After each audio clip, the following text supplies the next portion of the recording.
We partnered with this woman, we found her on the internet, Terry Williams, who's written some prominent books called Black Pain, and you know, she herself was suffering from depression, and she became an advocate for the whole topic, and that's pretty much, you know, what she does now, if you've ever heard of her or not. But she's a very interesting woman to look up, because she's so dialed into the community of mental, people that are dealing with mental illness, people who are helping people with mental illness, right. And obviously, you know, targeted more to the African American community. We partnered with her, and the concept we came up with here was that the African American community was just starting to realize that this was an issue that they were no longer going to sweep under the rug in their community. And some of the more prominent people, and you know, because she's got connections with a lot of celebrities, we're starting to bring it out of the light, the topic. And we kind of jumped onto that. And where we learned from some of her stuff that she does, these open book forums that she does, was that every time one person tells their story of mental illness and how they're dealing with it, all the people that hear that story, it starts opening their eyes. So the logic was, how do you open a community to an issue that's really prevalent in their community? You do it one story at a time.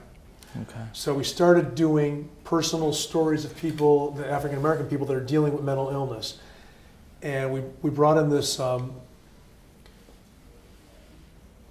British documentary filmmaker, Robbie Cooper, and he has this camera, a red camera, a beautiful camera you can shoot people on. And we have this technique where he puts a video screen right under the lens of the camera.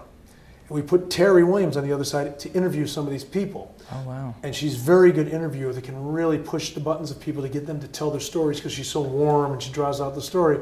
And their answers are delivered directly to camera. Unlike how I'm talking to you right now and the camera's over here. Right. They're telling the story and they're looking you right in the eye when they're telling it to you. And it makes their story so much more powerful, because I'm talking to you as you're watching me. And we got some of these unbelievable stories of how people have been dealing with their mental illness. And every time you see one of these stories, as a viewer, it just makes you go, wow, why am I not more open and understanding and empathetic to the topic?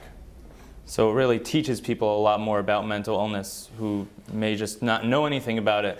I guess it feeds into what you were saying before, that the reason why people stay away from someone with mental illness and may not want to get involved is because they just don't know what it is and they don't really know how to react. And what this campaign is kind of doing is telling people, this is what it is, here are people's stories, and there's nothing to be afraid of. You can get involved. Absolutely. All of those things, without a doubt. In addition to that, I think specifically to the African American community, it was almost viewed as a sign of weakness to admit you have some type of mental illness. Okay. That was an insight we uncovered in that community as we did research, and again, Terry helped with that.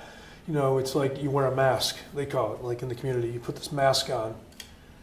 And even a subtitle of her book, I think, is Black Pain, It Only Looks Like We're Not Hurting. It's like you put on a mask because you don't want to show a sign of weakness. So to hear somebody tell their story, you realize it's not a sign of weakness. This person has real issues they're dealing with, and it's a real thing that when I hear their story, I go, wow, that is not a sign of weakness. That's a sign of strength, that they have the ability to come forward and talk about it.